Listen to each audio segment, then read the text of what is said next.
So thank you everyone for joining us. This panel is about the metaverse. And in metaverse fashion, I'd like everyone to first just close your eyes for a second. Imagine you put on your Oculus VR, and I want you to think back to the first time you thought about the metaverse.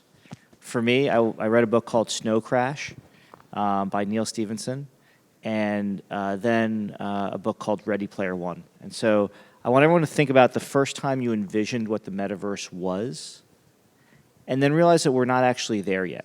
So it still is, to a large extent, science fiction. We all sort of have our own ideas about what the metaverse might be in 5, 10, 15 years out. But I think it's really interesting is we all kind of know what the next step of augmented reality is on the way to a metaverse. Your glasses may have a heads-up display that tells you who everybody in the room is, who are the people who you should be talking to, who you might be biologically related to and not even know about it. So I think there's a real future here, but we're in our infancy, our baby steps. I'm kind of shocked this panel is packed. I hope everyone brought their NFT avatars and has on-chain MetaMask ready to go, so we can enter the metaverse. And so I want to we have a great panel here. I'm not going to ask every person to introduce themselves. I'm not going to introduce every person. They all, you have all their bios. They're doing some really cool stuff. We're still early, but it's really exciting time. So I'm going to start with Muhsinah. And can you start with what you think the future of education will be for an elite school like Morehouse in the future in the metaverse? Good morning, everyone. As you can see, I am channeling my avatar self. I am Dr. Muhsinah Morris. I am director of Morehouse in the Metaverse, and I am coming to you bringing greetings from Atlanta, Georgia. Morehouse College is a historically black college and university, a men's liberal arts college, the alma mater of Martin Luther King, Jr., and it is a prestigious and elite metaversity now. I see for Morehouse College a pathway towards generational wealth, an increase of exposure, and a pathway towards a future that we didn't envision. But I see in this new economic system that is being developed a way for our students to actually build the table, to build a world that they would like to inhabit. Because at Morehouse, we actually believe in building disciplined minds of young men to lead lives of leadership and service, and the metaverse will allow for them to be able to do that more effectively and efficiently. I think we have at least one Morehouse student in the audience, so welcome. Mark, Western Governors University is a very large, more open access-oriented institution. You have recently made AR capacity available to about 25,000 students. Can you describe how the metaverse can enable a new generation of clinicians? Yeah, we're, for those of you who know, Western Governors University is a large nonprofit totally focused on creating access to opportunity for students. Our College of Education is the largest college of education in the country. It's about 35,000 students operating in all 50 states. And what a lot of people don't know is that we're a hybrid college because we have a giant clinical operation. We work with about 2,600 school districts all around the country doing clinical placements for rising teachers and leaders. And one of the things we found during the pandemic was mass restrictions around clinical practice in particular. So one of the things we began to innovate with, and we already kind of had this on our roadmap, we began innovating with using AR and VR, and in particular virtual reality for what we would call high-stakes clinical practice. So we developed these simulations for rising teachers to be able to go into virtual reality simulations and experience a DE&I incident, a discipline incident, or to manage an IEP with a special education student. And part of the reason we did this was our job is to prepare educators for the future, and we think one of the things we want to do is we want to train next generation teachers and leaders. They should experience it as learners, right? They should be, if they experience it as learners, they're more likely to be able to do it as a teacher. So in rolling this out, what we have found is that this clinical practice of using the VR simulation, we work with Immersion, has been completely game-changing for the students. We did a bunch of student focus groups, and the students just wax poetic about this, what they call in-between space, between what they read in the books and experience in their classes and what they do in clinical practice. This gave them a safe place to try at a very high-stakes situation where they didn't want to hurt kids if they did it wrong, right? So they could go in and in the simulation do it again and again and again, and then process it with their mentor, with their fellow students. And it gave them the ability in this high-stakes environment to be able to get reps and get better. So we've actually found that the metaverse has been a place where we suddenly can, we're all about this notion of student experience and the idea of learning experience design. In fact, we have a new master's degree just in learning experience design. We think our job is that we often reduce education to a collection of classes. At university, experience is not a collection of classes. It's a family of experiences that happen to include classes, but they include orientation and co-curricular and interaction with other students. We want to weave Metaversity experiences, this notion of VR and AR, into the educational experience in a thoughtful way. So if we can curate and create it, we think it's going to be game-changing, in particular for rising teachers. Absolutely. No? All right. She was giving an amen. All right. Amen. Yeah. All Amen right. corner. Now we're going to talk about a different type of institution. We've had an elite institution, sort of an open access. And now I'd like Manish to talk a little bit about a short course platform in the metaverse. Yeah. First of all, good morning, everyone. My name is Manish. So I'm flying all the way from India, so a bit jet-lagged, so forgive me for that. So essentially, what we are building, along with a team in India, is a university in the metaverse, and we're calling it Invact Metaversity. The idea there is how do we improve access, right? So we are a country of 1.3 billion people. We can't expect to have as many physical colleges to cater to all the needs. But what we can certainly do is create virtual colleges and make sure that people have access to the best education. And during the pandemic, what we saw that content was democratized. Almost everyone had access to content because everything was available online. But good education is not just good content. Good education is also about a great community of learners and also credentials, right? How do you get credentials? And particularly micro-credentials so that you have relevant competency for the job that you're aspiring to have, right? So that's the inspiration. And what we are doing is, we are creating a sense of presence.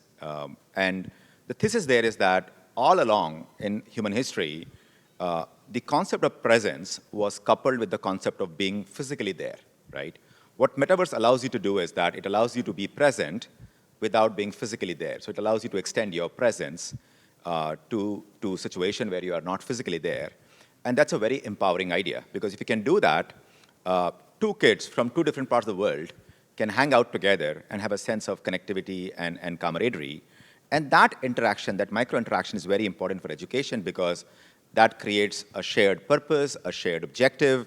It also creates a positive peer pressure to work together towards a shared outcome. And in India particularly, what we notice is that employability is a big issue. So a lot of colleges churning out degrees, but they are just a piece of paper. On the other hand, the industry requires a lot of specialized skill sets, and the average tenure of a skill is only 2 to 3 years, while the curriculums are refreshed only like once in 10 years. So clearly the gap between demand and supply is expanding.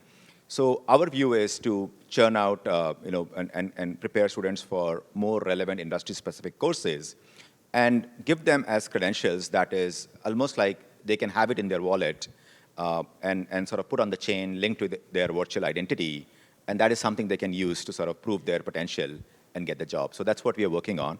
Quite excited and happy to be here as well. From India to Iowa.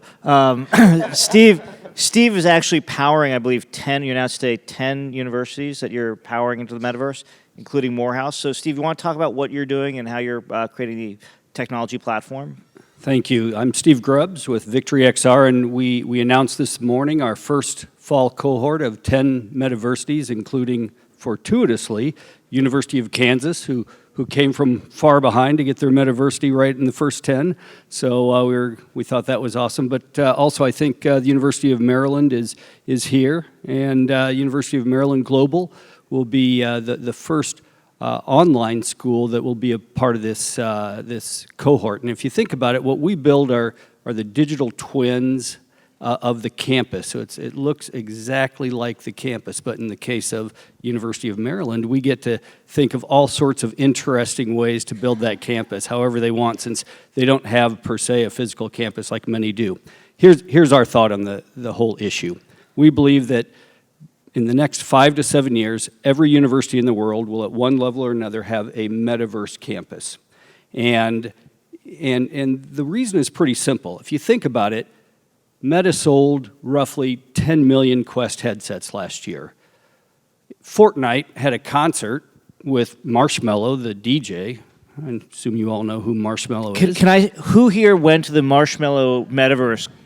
All right, good. At least two. Good. 10 million kids showed 10 million up. and two. I shouldn't say kids. 10 million people showed up to that. So this group of humans, ages 14 to 24, they're already there. You know, what we say is crazy today, obvious tomorrow, but these kids are already there. So it's if this is going to happen, if remote learning is going to grow, what are we going to do? Shove all these students into, Microsoft Teams, Google Meet, Zoom?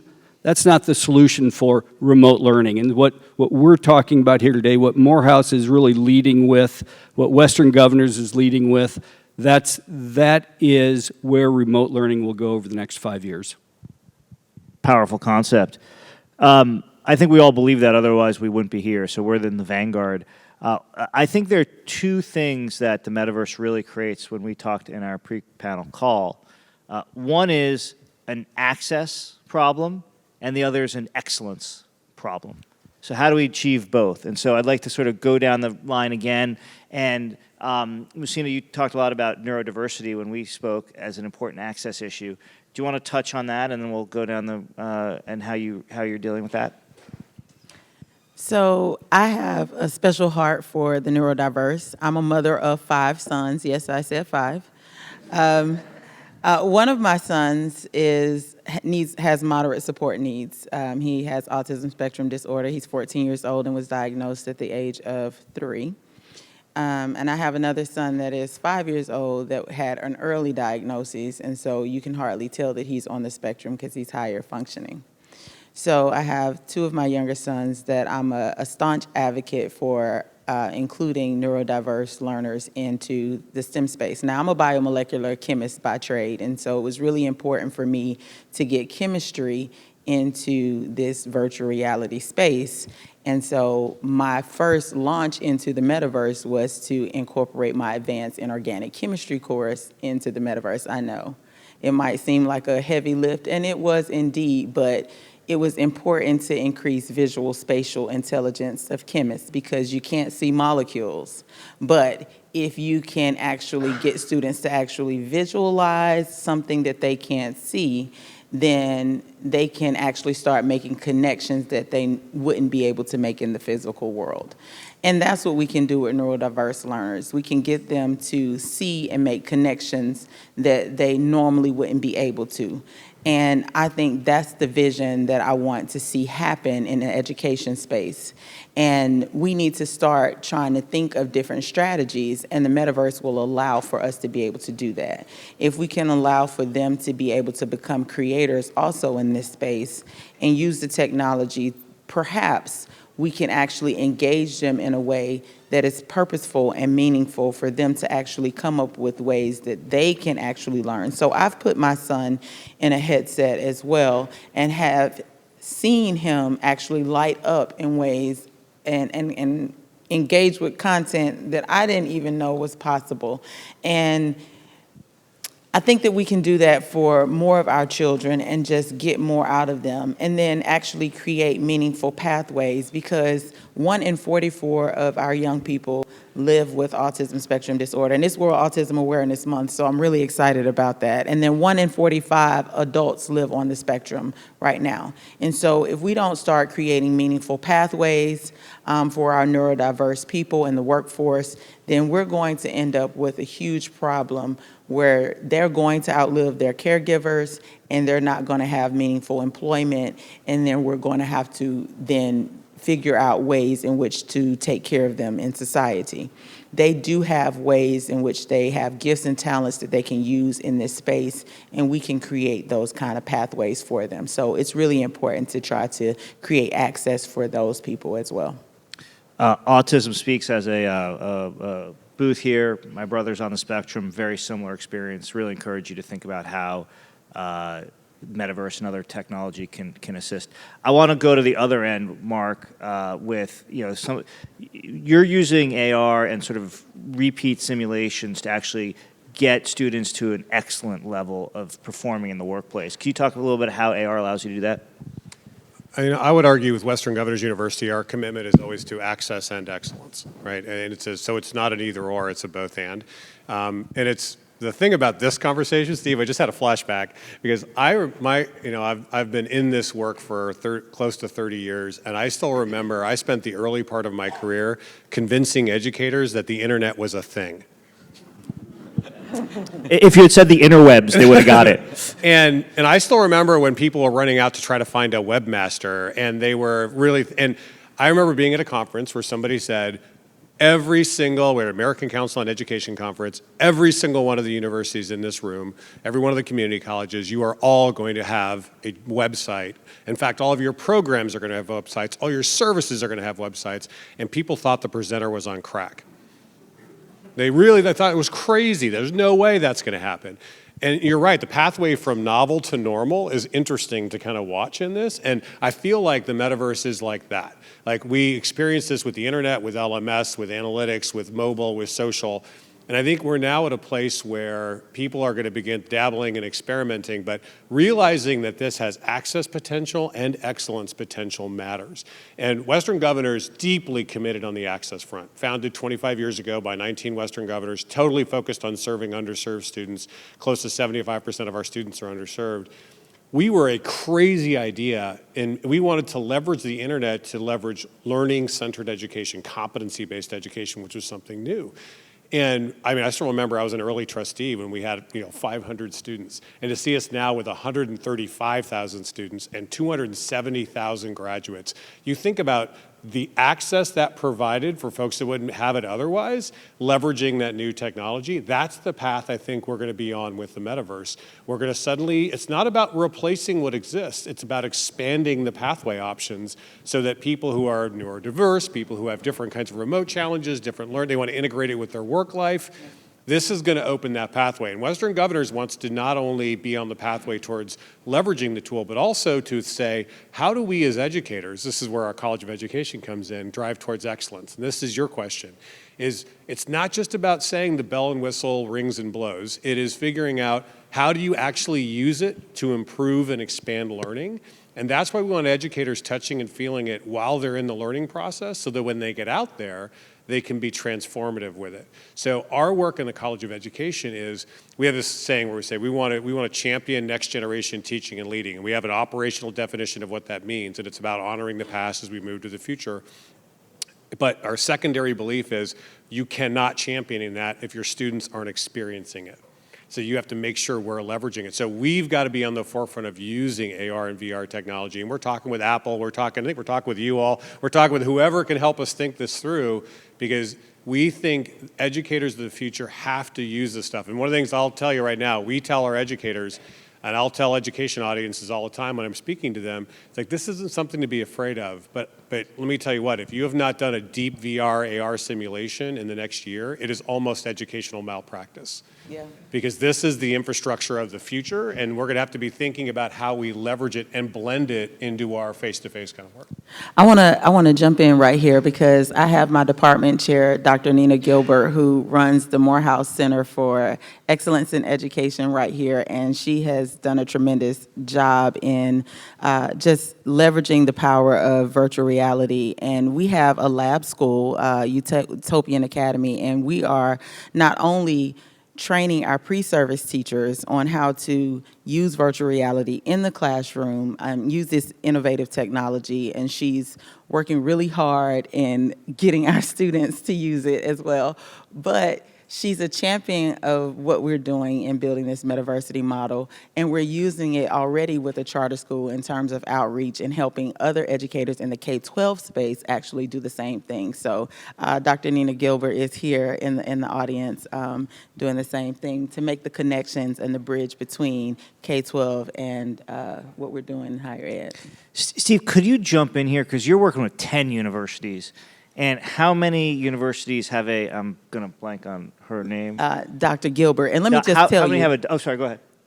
Steve Grubbs is the secret sauce. So let me just let you know. So Steve, how many of the 10 universities have a Dr. Gilbert? And if they don't have a Dr. Gilbert, what the heck, how are they doing this? The key to success is having that quarterback, having that person who will lead it. And you know, whether it's a Dr. Gilbert or somebody who's been given decision-making authority at a university for XR or simulation, you know, it's called different things, but you have to have a decision maker that's able to do that. And before the day is over, we have to get to Morehouse College's results, because they actually have results after this is their third semester of teaching on their Metaverse campus, and that leads to the results that show you the excellence. But without that quarterback, you know, we have one university that we're really struggling with because there's just nobody driving it. And if you don't have that driver, it struggles. Before we go to low cost, what are the results from Morehouse? So what we've seen, we've done this across disciplines. So not just in my chemistry course, but we've done it in history, in biology, men's health, microbiology. We've done it in multimedia storytelling and journalism, social problems, and criminology, as well as our research labs as well. But what we've seen, especially in our history course, is that student engagement increased, we saw student achievement increase, and we saw grades increase.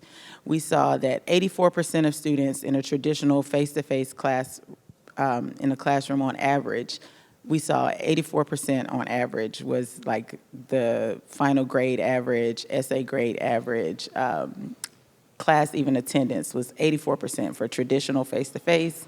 And then that shot up when we made virtual reality the classroom, not using virtual reality as like an accessory to the classroom, not just using it as a lesson, but actually making virtual reality the classroom. That means that students showed up every class session in virtual reality, and they had engaged lessons in virtual reality. We saw a 10% increase in final grade averages, in essay grades, in presentation morale, and attendance rates in our history course. Dr. Morris, wasn't satisfaction also increased? Increased, yeah. So like all these universities were forced to throw their students into, you know, Zoom or In whatever. Zoom the case. classes. And administrators had all these complaints, and a lot of universities are being sued because of this.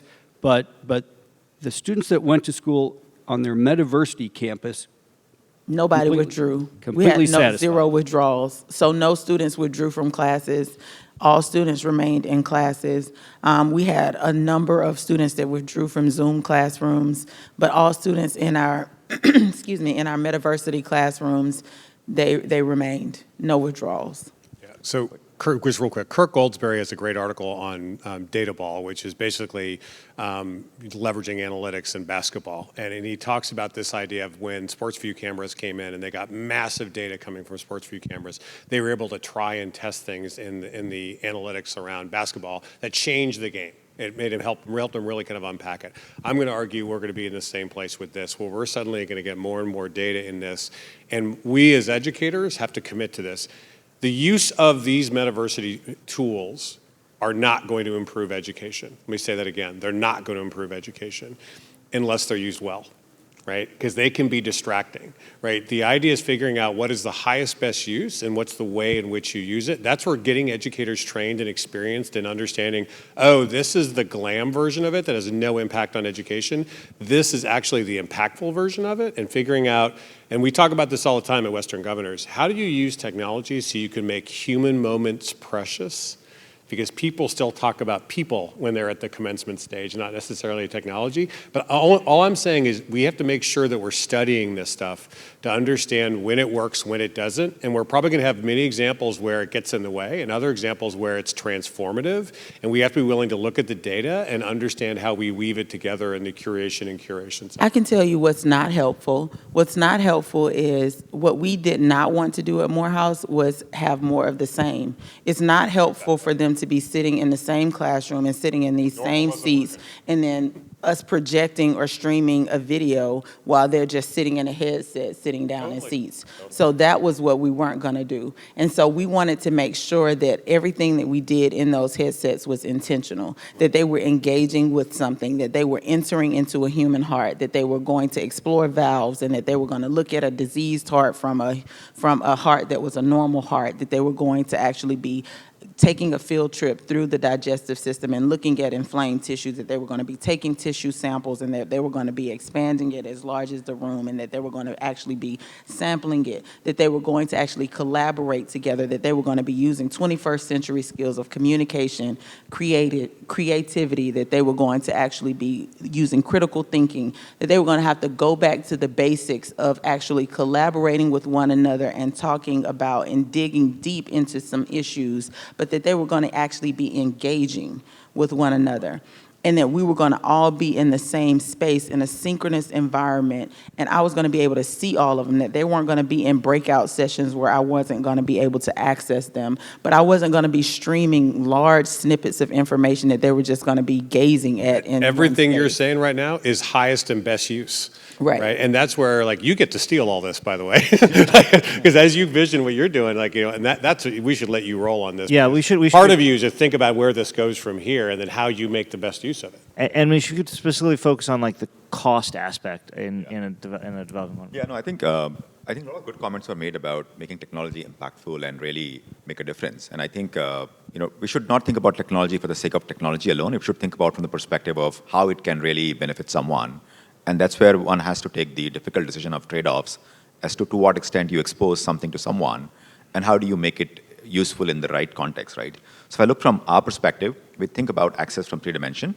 One is technology-related access, second is cost, and third is about content. And ultimately, when we have the right combination, it leads to impact, right? From a technology perspective, we realize that everyone will not have a VR headset at the moment go. Like, I mean, to begin with, everyone will not have it. Over time, they will have it. So the technology we are using is web VR. So anyone with a browser can access and use it. Of course, if you have a VR headset, the experience is 10x better. But we don't want to make it exclusive. We want to make metaverse or Metaversity inclusive. So even if you don't have a VR headset, you can still participate. It would be a 3-dimensional campus rendered on a 2-dimensional screen, almost like how kids experience Roblox or play PUBG. So it will still be 3-dimensional rendering. It will lead to a lot of micro interactions. There'll be gamification. There'll be a lot of fun. And it will lead to a community aspect of being on campus, which is what is missing in Zoom call or through Microsoft Teams, because in a Zoom call or Microsoft Teams, you are essentially looking at a square box, and a teacher is a square box, and it is a very, very constrained experience. And no wonder that after 1 hour of Zoom class, everyone gets a Zoom fatigue.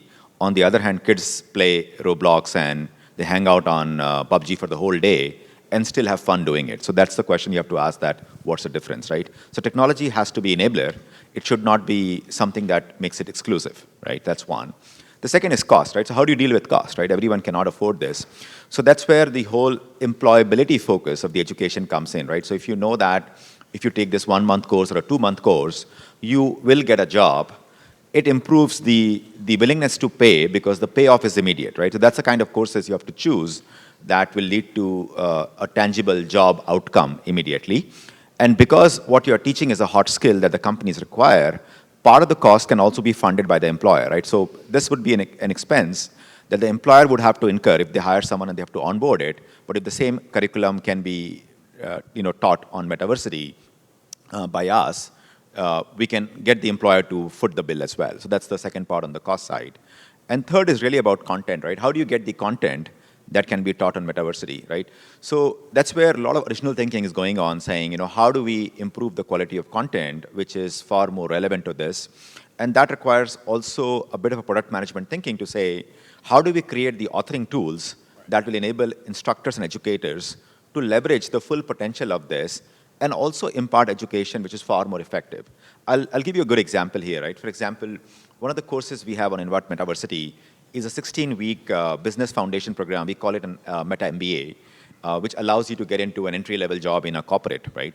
Now, in a typical MBA program, you would have a case study that would have like 20-page, 30-page case study, and the first 5-page would be all about context setting and telling you that, oh, this was the problem in the shop floor, here's how the shop floor looked like, here are the problems with the machine and the layout. But in Metaversity, you can simply have a visual, and the student will get to be on the shop floor and visualize and see the entire setup of the machinery. So you can save the entire time spent on setting the context. Similarly, I can imagine that, like if you were learning history, it would be much better to be walking on the streets of ancient Rome and learn history than to read about it through like pictures or book, right? So one has to then think about, okay, this is a new form factor, this is a new technology, this is a new platform. How do we pick the right pieces from here and sort of start mapping it to what are the educational outcomes we want to solve, and how can this be relevant and effective for the society and the community at large? And to Mark's point, I mean, to the extent we can do that, this will work out really well. On the other hand, we feel like it's a great novel technology and we have to put every part of it, no matter where it fits. Of course, it will not work out that way. So that's my 2 cents here based on some of the early work we have done in terms of customer research, and also looking at the adoption and sort of how the interaction changes as the kids come on Metaversity campus and start experiencing this. So clearly the future of education was foretold by science fiction. And science fiction, there's always a dystopian part to the book. And so I'd like each of you to think about and comment on what the dark side potential is for the metaverse and what you would do to fix it. And I want you to each take 30 seconds, no more. I can start. I'm a tough moderator. I can start. The metaverse universities or spaces have to have controls on how people interact with other people, because you're in there by yourself. It feels like you're secluded. Some people will do things that are harassing or taunting, and so the right tools have to be built in. I'll stop there. Yeah. So in 30 seconds, I think my view is that if Metaversity becomes elitist and exclusive, then that's the dark side. I mean, to the extent we can make it accessible and inclusive, that's the positive side of it. I'm going to go back to something you talked about earlier, this notion that normal wasn't working already. And I don't think a new normal with Metaverse is going to be suddenly the end be all end all. I think we have to think about a new possible, because at its worst, the Metaverse could actually replicate meta school, meta university, meta training, right? We want to find the better version of what's possible with this and be willing to lean into studying and learning to figure out what that is. I don't think that it has to exist as a dystopia. I really do think that students can create a utopia that they want to inhabit and create it in the real world. But if I do have to think about what could go wrong in terms of the metaverse, I would say health and wellness. Health and wellness, isolating. A quick, again, down the line, like 2 years from now, everyone's really successful with their metaversities. Is it a hybrid experience, or are you just in the metaverse? Hybrid. It's hybrid. Yeah, I think it would be hybrid. Into the mic. Yes, hybrid. Hybrid. But having said that, some students will take all their classes on their Metaversity campus. Right. And some students will take hybrid. So the option will be for like full immersive metaverse in the next 2 to 3 years. Someone could take their entire degree program purely in the metaverse. Yeah, yeah. Again, I'm having a flashback again, because this is exactly what we talked about with online learning 20 years ago. I was like, you mean they'll take their entire degree program online? How did Yes, they how will. did that movie end for all those folks? Okay, all right, so another quick question, because I want to get a lot. If you... if someone comes to you in the audience and says, I want to put my institution into the metaverse, I want to like fully embrace the metaverse, who should you be talking to? Who are the 3 people not on this panel, who you should. Dog. Oh, Oh, man. the three. Dr. Gilbert can be one of yours. Who are the three people that you should be talking to or following on Twitter or listening to or reading their books? Oh, you want me to go ahead? Okay, Christopher Lafayette. He does the VictoryXR Summit. So definitely follow him. Dedrin Sneed, he is over Subsume. He's a great person to follow. Also, I would say Atheno, no, let me see. It's all right. You have to pick three. That's, yeah. Mark. Those are my top two. So people have been studying this for a long time that are worth following. Chris Dede at Harvard, obviously, his work on gamification and kind of Metaversity kind of topic, he's fantastic. Len Inetta, he's been after this kind of game-based deep learning for a long time. I would also encourage you, if you haven't read the book Range by Daniel Epstein has been talking about this idea of broad-based education being able to change the way we think about and draw kind of analogy-based learning. I think there's a lot of crossover in that, and it's absolutely worth the read. It'll help you think about how this is going to be an integrative learning experience. I would say I'm all ears. I'm listening because I'm finding it hard to find someone else to follow, at least in the emerging market and the way we are thinking about improving access. So all ears. If anyone has any recommendations, I would love to follow your recommendation. I would, Tess McKinney, McKinney. She's out of Nebraska. She's active on LinkedIn and a good thought leader. Tess McKinney. Mine, incidentally, is Punk6529, because I think we're all going to have a rethink of what our identities are in the metaverse. Okay, who's going to lead in the metaverse, right? Is it Kansas? Is it Iowa? Is it Morehouse? Is it Western Governors? Or is it Apple? Is it Google? Is it the NBA? Who are going to be the real, out of left field leaders in the metaverse education field? So there's a new company called Metaverse United. They're helping people find where they belong in the embodiment of the internet called the metaverse. You can find them at unitethemetaverse.com. They did a soft launch of their company. So anyway, I'll leave it there. I think we have to be open to the education ecosystem. I think you're going to see meta school leaders, meta university leaders. We're going to see meta training leaders who are out there. And we're also going to see, I don't know if you remember the work, Anya Komenetz, who's like the lead education correspondent for NPR. She wrote a book years ago called DIYU, which was kind of at the forefront of the kind of makerspace in the world of education. I think we're going to have a kind of an underground movement within the world of education where we're going to see kind of some really interesting makers who are going to create some spaces that are going to be beyond what we can think of right now. My view is metaverse would be the layer, and I think different players will sort of specialize and go deep. And I think it's a field wide open, so it depends on who takes the lead and sort of who does it better. And I think the playbook has been written as we speak, so I think everyone's figuring this out. So it depends, how things evolve from here. When I went to the University of Iowa, they had about 28,000 students. They still do today. But now you look at Western Governors, University of Maryland Global, Purdue Global, Liberty, Phoenix, on and on.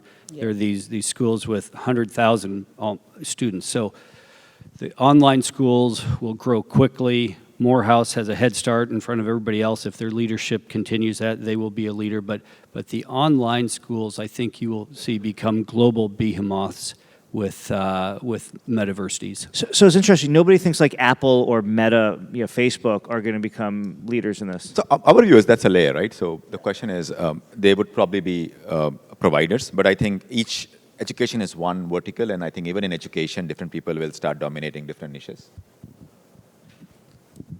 Yeah. No, I was just going to say, for them, their challenge is the margin in education is not big enough for them to make that their business. Right. They'll be glad to have the infrastructure play be part of their business, but that's not going to be their core business. That's not their business model, right? For hardware, clearly it's Meta in the West, but keep an eye out for Pico and Vive in the East, especially Pico now that TikTok has acquired them. Yeah, that's fascinating. That who controls the headset, right? It's like the phone, who actually controls the headset, just like who controls the phone. You never would have thought Apple would be a phone company if you go back 15 years. Yeah. And so what is it about the device that kind of intermediates between you and the ultimate metaverse? I honestly think that we just really don't know, to be honest, who the forerunner Oh, is. you know, you're just not telling us. No, to be honest, think about the beginning of the internet. Like, the people who are at the forefront of the internet right now are not the people who started it. So Netscape Navigator, AOL, all of those people who began, the origins of what was the internet. I mean, You where didn't are bet they big now? on CompuServe? You know what I mean? Well, I'm Mark just saying. Andreessen who founded Netscape, is now one of the largest venture capitalists in the world. Yeah, but I'm just saying in general, like, those brands have phased in and they did their thing, and now they made way for others to come behind them and kind of be out there. If there's one thing that technology does, is it creates a limited number of large leaders, and then kind of everybody else is mass. And so I think it's really interesting listening to this group, who is kind of at the forefront of this nascent industry, and we're talking about the history of the internet. And I'm really curious. I think all of us are. Are we going to see the types of changes in society that the internet brought, and in education that the interwebs brought to that the metaverse will as well? And you can't rule out the importance of things like blockchain technology that's sort of underlying this and allowing for a lot of the interoperability between these platforms to exist in a way where you can be a custodian for your own assets online. So we didn't go into that piece of it, which is a personal interest of mine. Thank you, everybody. Thank you so much. We're going to be Thanks, here Thank all you. week. Thanks. Bye-bye.